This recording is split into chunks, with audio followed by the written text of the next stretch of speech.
So there's my red fit over there, but there's no sunshine. So I'm going to hang out over here by the fig tree and stay in the sunbeam, even though my face might be kind of dark. But it's pretty nice to be outside, and it's only appropriate to be outside for this story because nature, even though nature is very it's very clear in this story. And again, it was the same with Yellow Woman, so we see a pattern with our two Native American stories here in short stories. Nature is very important to the two of them, and it sort of climaxes with the river. When they go, you know, the brothers are just so great together. They're free, and you know, the one brother's successful with the diner, but then a tornado knocks it over, and he takes the money and buys a car with it, which is maybe not the most responsible thing to do, but doesn't seem to bother, doesn't have any effect on them. And they hop in the car and they just drive, and they drive and drive, and they come across Susie in the bar, and you know, she's spinning around on Henry's shoulders, and he looks like he has hair, and it's just this marvelous, free, fun scene. And she says, you know, we'll take you home. Where do you live? Chicken. Where the hell's that? Alaska. Okay, says Henry. I mean, they're in like what, Montana or something here? I mean, they're in the lower 48. And they're like, all right, we'll drive you home to Chicken, Alaska. And by the way, I did look. There is an actual place called Chicken, Alaska. I couldn't get up there to make the video today. It was a little cost prohibitive. But they get up there, and her family really likes it. And of course, Alaska to this day is a very wild place, much more nature than people. We got up there and never wanted to leave. The sun doesn't truly set there in summer, and the night is more of a soft dusk. You might doze off sometimes, but before you know it, you're up again, like an animal in nature. You never feel like you have to sleep hard or put away the world.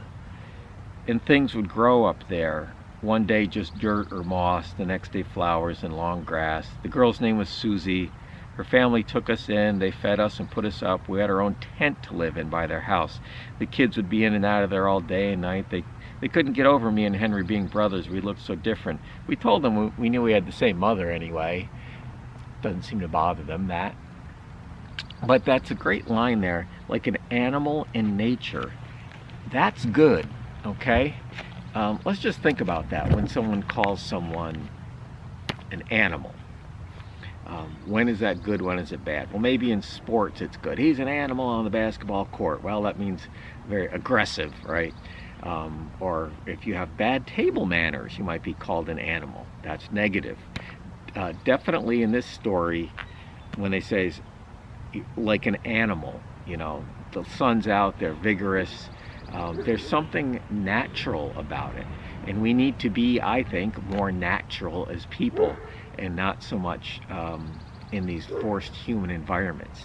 Now, of course, where does the Vietnam War fit into all of this? Because that is one of the overarching things in the story. What's more unnatural than man killing man just for the reason of killing each other?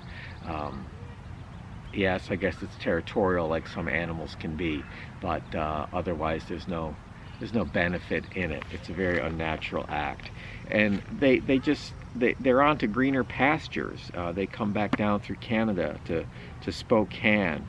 And the Native American stuff running through all of this. This is a story that I would recommend reading again, because you know, you can follow the plot pretty easily, and you kind of get wrapped up in the two brothers. But all these little side comments, because it's told just so easily by Lyman.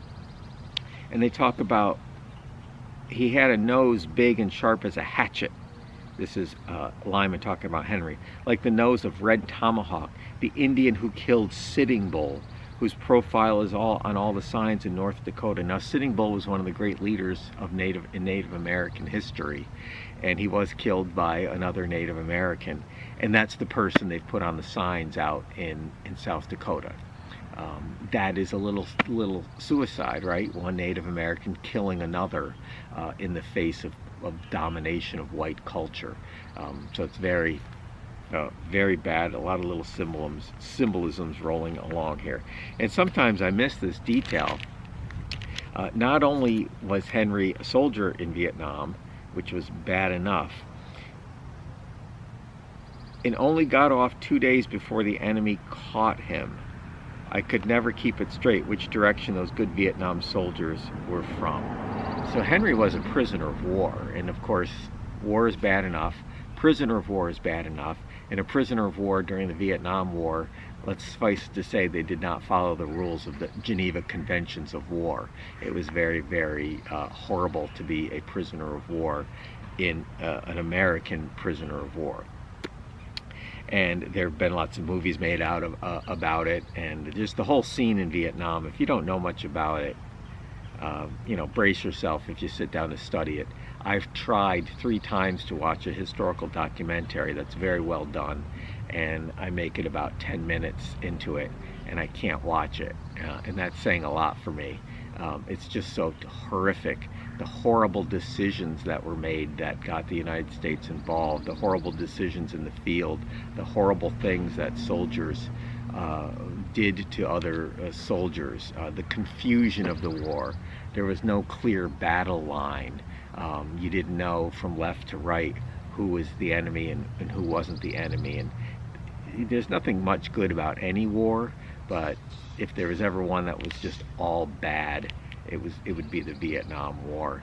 And when soldiers got back from the Vietnam War, there was no parade. Many of them were spit on.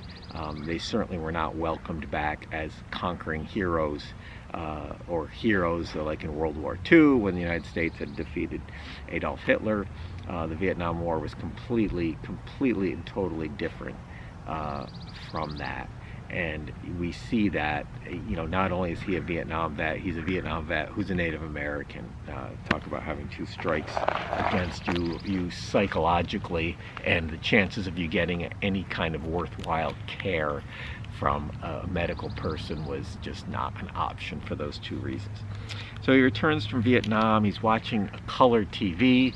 Lyman is just such a wonderful brother. He's so tuned in to Henry, and that's one of the climactic moments of the whole thing.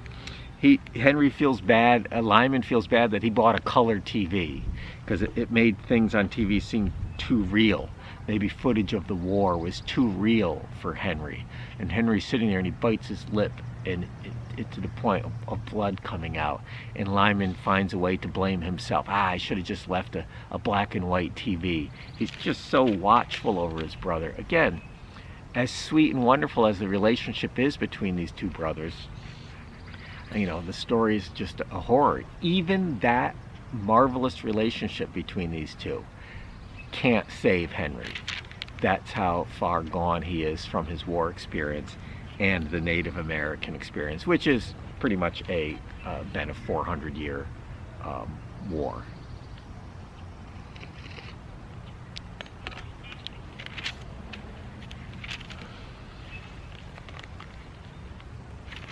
All right.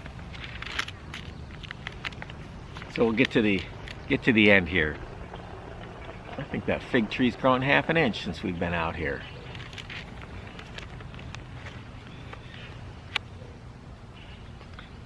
The trip over there was beautiful. When everything starts changing, drying up, clearing off, you feel like your whole life is starting. Henry felt it too. So they've gone out for really what turns out to be one last drive in the Red Convertible. The top was down and the car hummed like a top. He'd really put it back in shape. Even the tape on the seats was very carefully put down and glued back in layers. It's not that he smiled again or even joked, but his face looked to me as if it was clear, more peaceful. How tuned in is this brother to the other brother? It's beautiful.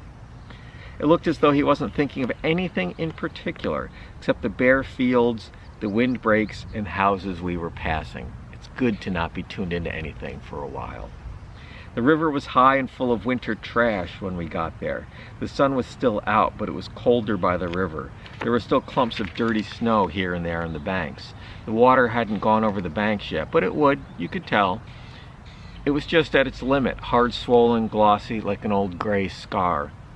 We made ourselves a fire and we sat down and watched the current go. As I watched it, I felt something squeezing inside me and tightening and trying to let go all the same time. I knew I was not just feeling it myself.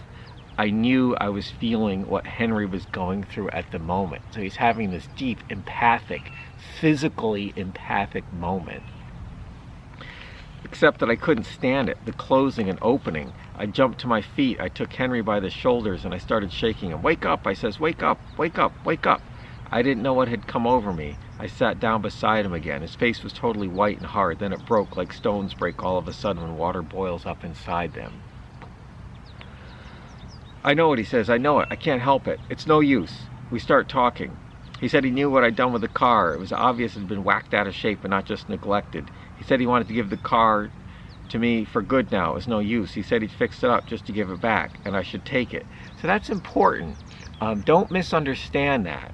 The fact that Henry figured out Lyman beat up the car just to help him, that's a good thing. It's not like, "I knew you did that." It's like, "Yeah, I knew you did that. You did that for me, and now I fixed it up for you." And as long as these brothers can keep doing things for each other, they'll be okay. But no, it has its limit. So that's a good thing. Henry says that. He knows it. It kept him alive probably a little while longer. "No, I don't want it. That's it. Here, you take it. I don't want it," I says back to him. And then just to emphasize, you understand, I touch his shoulder. He slaps my hand off. "Take that car," he says. "No," I say. "Make me," I say. And then he grabs my jacket and rips the arm loose. The jacket's a class act, suede with tags and zippers. I push Henry backwards off the log. He jumps up and bowls me over. We go down in the clinch and come up swinging hard for all we're worth with our fists. He socks my jaw so hard I feel like it swings loose. Then I'm at his rib cage and land a good one under his chin so his head snaps back. He's dazzled. He looks at me and I look at him, and then his eyes are full of tears and blood. And at first I think he's crying, but no, he's laughing. "Ha ha," he says, "ha ha, take good care of it." "Okay," I says, "okay, no problem, ha ha." You know, this is, brothers fighting. It seems kind of serious. I don't want to fight with my three brothers. They're all a lot tougher than I am. But, they're with it. They're tuned in. They're battling, but I think it's healthy here. I could be wrong. I can't help it, and I start laughing too. My face feels fat and strange, and after a while I get a beer from the cooler in the trunk. When I hand it to Henry, he takes his shirt and wipes my germs off.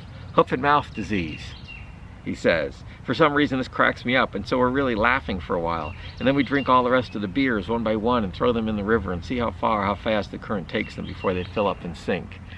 That's foreshadowing. "You want to go on back?" I asked for a while. "Maybe we could all snag a couple of nice Capshaw girls." He says nothing, but I can tell his mood is turning again. "They're all crazy, the girls up here, every damn one of them." "You're crazy too," I say to jolly him up. "Crazy Lamartine, boys."